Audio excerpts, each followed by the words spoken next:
पिछले वीडियो में बात कर किया था हमने कि किस तरह से एक आम व्यक्ति अपने कम इनकम के कारण कर्ज के जाल में फंस जाता है। अब आप सोचते होंगे कि जिनका इनकम कम है वही कर्ज के जाल में फंसता है। तो ऐसा नहीं है, जिनका इनकम ज़्यादा है, जो महीने का लाख रुपया कमाते हैं, वो भी कर्ज के जाल में फंस जाते हैं। तो अब बात करते हैं वो कैसे फंस जाते हैं कर्ज के जाल में। उनको तो इनकम ज़्यादा है, वो तो हमारे इन्फ्लेशन रेट के हिसाब से जो 1 लाख रुपए चाहिए उतना भी पैसा कमाते, कुछ उससे ज़्यादा भी कमाते, फिर भी कर्ज के जाल में फंस जाते हैं। तो ऐसा क्या कारण है कि वो भी कर्ज के जाल में फंस जाते हैं? तो दोस्तों, इसका सबसे बड़ा कारण है लैक ऑफ फाइनेंशियल मैनेजमेंट। अब लैक ऑफ फाइनेंशियल मैनेजमेंट क्या है? एक व्यक्ति जो 1.5 लाख रुपया कमाता है या 1 लाख रुपया कमाता है, उसकी लाइफस्टाइल भी वैसी होती है, उसके खर्चे भी वैसे होते हैं। ये बताने की ज़रूरत नहीं कि उनके जितना इनकम होता है उतना ही ज़्यादा लोगों का खर्च भी होता है। अब व्यक्ति में इससे व्यक्ति के मतलब जो इनकम सैलराइड है या फिर सेल्फ एम्प्लॉयड है।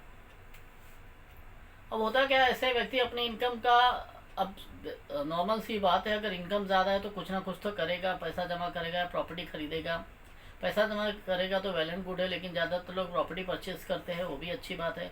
लेकिन गलती कहाँ हो जाती है कि अगर किसी की इनकम 1 लाख है तो अपने इनकम का वो, क्योंकि मैं फाइनेंशियल बैकग्राउंड से हूँ, पिछले 18 साल से लोन का ही काम करता हूँ, तो मैंने देखा है कि लोग क्या करते हैं कि नहीं, आप लोन करा दीजिए, 70%, 1 लाख पगार है, 70%, 75% FIR कर लेते हैं। FIR fix obligation income ratio को FIR कहते हैं, यानी 70% ऑफ 1 लाख वो हो गया लगभग 70,000 रुपये का EMI।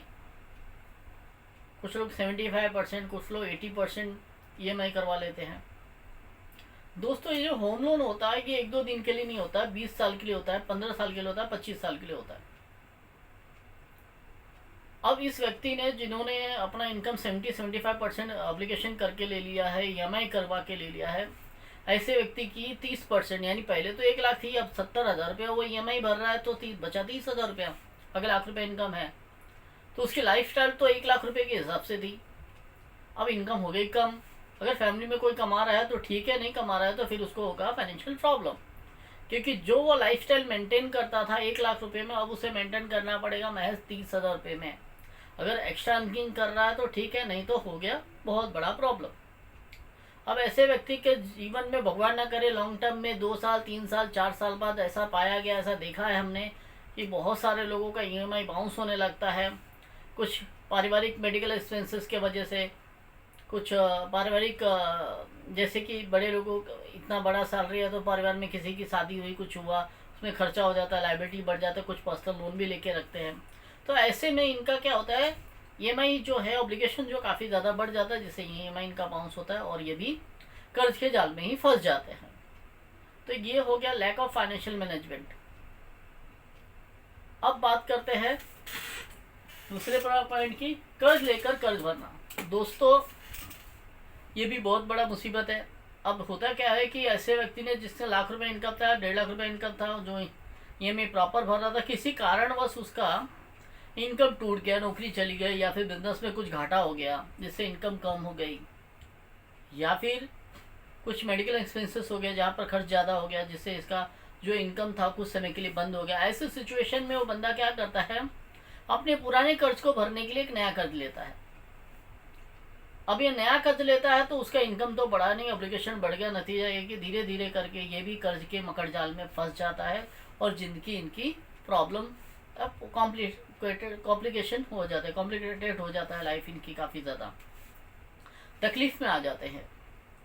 तीसरा बात करते हैं अनसर्टन मेडिकल एक्सपेंसेस। दोस्तों, ये बहुत ही इंपॉर्टेंट चीज़ है, अनसर्टन मेडिकल एक्सपेंसेस।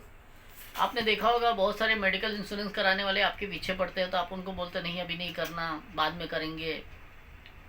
बहुत सारे लोग मेडिकल इंश्योरेंस लेते ही नहीं हैं। अब होता क्या है दोस्तों कि मौत मुसीबत और कस्टमर पूछ के तो नहीं आते। अब मुसीबत है, कभी कुछ बीमार पड़ गया ज़्यादा, अभी मेडिकल खर्चा आपको पता ही, अगर लाख रुपया कमाना, 1.5 लाख रुपया कमाना है तो वो BMC में तो जाएगा नहीं, हो जाएगा प्राइवेट अस्पताल में। हो सकता है उसके कंपनी ने इंश्योरेंस दे रखा हो, 10 लाख 15 लाख का खर्चा आ गया, 25 लाख रुपया भरेगा कहाँ से?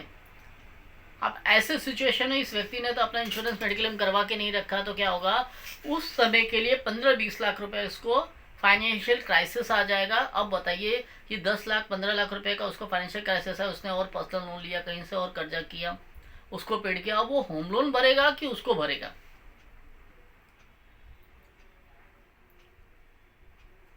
तो अभी ऐसे में क्या होगा, इसका इनकम तो खत्म हो गया, इनकम कम हो गया, एक्सपेंसेस ज़्यादा हो गया, और ये ज़्यादातर लोग इसी चक्कर में कर्ज के जाल में फंस जाते हैं। दूसरी बात, इसमें एक और चीज़ ऐड करूँगा, अनवांटेड एक्सपेंसेस। दोस्तों ये भी बहुत ही इंपॉर्टेंट पॉइंट है। अनवांटेड एक्सपेंसेस से मैं बात करना चाहूँगा वो खर्चे जिसे मैं फिजूल खर्ची मानता हूँ। आपने देखा होगा कि एक आम व्यक्ति शादी ब्याह में, इनकम भले 40,000 हो, इनकम भले 50,000 हो, लोग कहते हैं कि शादी तो एक ही बार करनी है, बार बार थोड़ी ना करनी है। दोस्तों मैं एक बात बताना चाहता हूँ, मुसीबत भी इंसान एक ही बार लेता है, बार बार लेने का आपको मौका भी नहीं मिलेगा, क्योंकि एक बार आने के बाद ये बार बार आते ही रहेगा। अब ऐसा करने के लिए बहुत सारे लोग कहते हैं कर्जा लेते हैं, 8 लाख 10 लाख रुपया कर्जा लेते हैं, 8 लाख 10 लाख रुपया शादी ब्याह में खर्च करते हैं, महंगे महंगे कुछ 1-1 1.5 लाख का तो लहंगे खरीदेंगे, अपने बच्चों के लिए कपड़े खरीदेंगे। दोस्तों इनकी शादी हो जाएगी और आपकी बर्बादी हो जाएगी। अब आपने 40 साल 50 साल लगाया इनको पढ़ाने लिखाने में, बड़ा करने में, मैं इसी की निंदा नहीं कर रहा हूँ, लेकिन समझदारी इसी में है कि आप अपनी फाइनेंशियल डेथ कभी ना करें, अपनों को फाइनेंशियल कमजोर कभी ना करें। मेरा यही कहना है कि आप चाहे 8 लाख खर्च करें या 10 लाख खर्च करें, शादी में धूमधाम से करें, कोई दिक्कत नहीं। तो ये सेविंग करके भी किया जा सकता है और इनकम का सिर्फ 30% EMI से भी किया जा सकता है। लेकिन पब्लिक ने सेविंग किया नहीं, लोगों ने सेविंग किया नहीं, जब शादी आया तब गए लोन के लिए।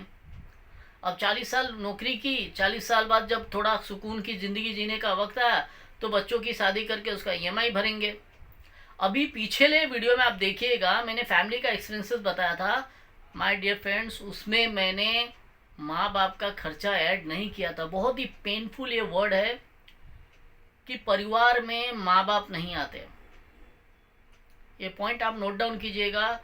ये बहुत ही गलत परंपरा है कि हमारे फैमिली में हमारे माँ बाप नहीं आते। उस खर्चे में भी मैंने माँ बाप को इंक्लूड नहीं किया था, क्योंकि एक माँ बाप अपने 4 औलादों को पाल कर सकता है, 10 औलाद को पाल लेगा, बच्चों को पाल लेगा, लेकिन ये 10 लोग मिलकर एक माँ बाप को नहीं पाल पाएंगे। उसकी सबसे बड़ी वजह वो है इन्फ्लेशन रेट और ये खर्चे। दोस्तों मैं इसलिए बोल रहा हूँ क्योंकि मैं फाइनेंस का ही काम करता हूँ, मैंने देखा है कि किस तरह से लोग बर्बाद हो जाते हैं। आइए आगे चलते हैं। बैंक या NBFC का लोन देने का गलत तरीका। दोस्तों इस पे भी यही है, बैंक और NBFC क्या करती है, अभी उनको तो चाहिए ब्याज। अब उसने आपका फाइल्स देखा, आपका वेरिफिकेशन का सब कुछ किया, आपका इनकम का 70%, 80%, 90% तक आपका FIR लेके EMI बना देते हैं। अब बंदा कोई अमर का घूट अमृत तो पीकर नहीं आया कि कभी बीमार नहीं पड़ेगा। बैंक ने तो नहीं सोचा कि आप बीमार पड़ोगे 20 साल के पीरियड में, कभी 3 EMI नहीं बाउंस होगा तो NPA में डाल देंगे, सरफेसा एक्ट के तहत कार्रवाई करना चालू करेंगे, आपको प्रताड़ित करना चालू करेंगे, आपके घर पे आके बैठेंगे, परेशान करेंगे। भाई EMI तो दे दी आपको। तो ये गलत तरीका है फंडिंग करने का किसी भी व्यक्ति का। 30% में बार बार रिपीट करते हैं, 30% या बहुत ज़्यादा होना, 40% से ज़्यादा EMI ऑब्लिगेशन नहीं होना चाहिए। अगर ऐसा हो रहा है तो आप समझ जाइए, सावधान हो जाइए कि आप कर्ज के जाल में फंस रहे हैं। तो इससे बचने का एक ही तरीका है कि अपने जब भी आप लोन के लिए जाइए तो 30 से 40% का, इससे ज़्यादा का EMI मत लीजिए। भले आपको घर थोड़ा कम बजट का लेना पड़ा, घर चाहे छोटा लेना पड़े, लेकिन घर छोटा होगा, सुविधाएं छोटी होंगी, पर जीवन में सुकून होगा, टेंशन नहीं होगा। अगली बात करते हैं क्रेडिट कार्ड। ये भी बहुत बड़ी बीमारी है दोस्तों। हमारे फाइनेंस लाइन में तो हम लोग इसको कहते हैं कैंसर। अब आप सोचिए ना, बैंक आपको 45 दिन के लिए फ्री में पैसा यूज़ करने देते। बैंक बेवकूफ़ है क्या? 45 दिन आपको फ्री में पैसा यूज़ करने नहीं देती। वो चाहती है कि जिस दिन आपका लेट पेमेंट हो, जिस दिन आप लेट हो जाए, जिस दिन आपका डिफ़ॉल्ट हो जाए, उसी दिन आपसे पैसा वसूल करे वो। दोस्तों आपने देखा होगा 1 लाख का लिमिट है तो 5,000 रुपया मिनिमम पेमेंट आता है। ये 5% ब्याज होता है जो मेंशन नहीं होता। यानी आप क्रेडिट कार्ड पे अगर गलती से भी प्रॉब्लम में आ गए तो 5% ब्याज के साथ मिनिमम पेमेंट करना पड़ता है, लगभग 60% साल का हो जाता है। और बहुत सारे लोग हैं जो क्रेडिट कार्ड पे डिफ़ॉल्ट हो जाते हैं, उनको पता ही नहीं होता यूज़ करना, उन्होंने क्रेडिट कार्ड ले लिया। कभी इस पर डिटेल में वीडियो बताऊंगा कि क्रेडिट कार्ड का आप ले रहे तो लीजिए, कोई दिक्कत नहीं है, लेकिन उसको इस्तेमाल कैसे करना है जानिए। और क्रेडिट कार्ड लेते हैं तो उसमें भी 100% यूटिलाइज मत कीजिए, बहुत ज़रूरी है तब यूज़ कीजिए। और बिल जनरेट होने पर 15 दिन का ही समय मिलता है। अब मान लीजिए शॉर्ट फॉर्म में बताना चाहता हूँ कि मेरे पास अगर क्रेडिट कार्ड है जिसका बिलिंग डेट है 15 सितंबर, तो अगर मैंने 14 सितंबर को कुछ यूज़ किया, 10,000 20,000 का शॉपिंग किया, तो 15 सितंबर से मुझे सिर्फ 15 दिन का समय मिलेगा। लोग यही गलती कर बैठते हैं, उनको लगता है कि मेरा 45 दिन। ऐसा नहीं है दोस्तों। तो इस बात का ध्यान रखें, अगर क्रेडिट कार्ड आपको यूज़ करने नहीं आता तो क्रेडिट कार्ड हरगिज़ मत लीजिए। और इसके आगे का डिस्कस हम नेक्स्ट वीडियो में करेंगे। धन्यवाद।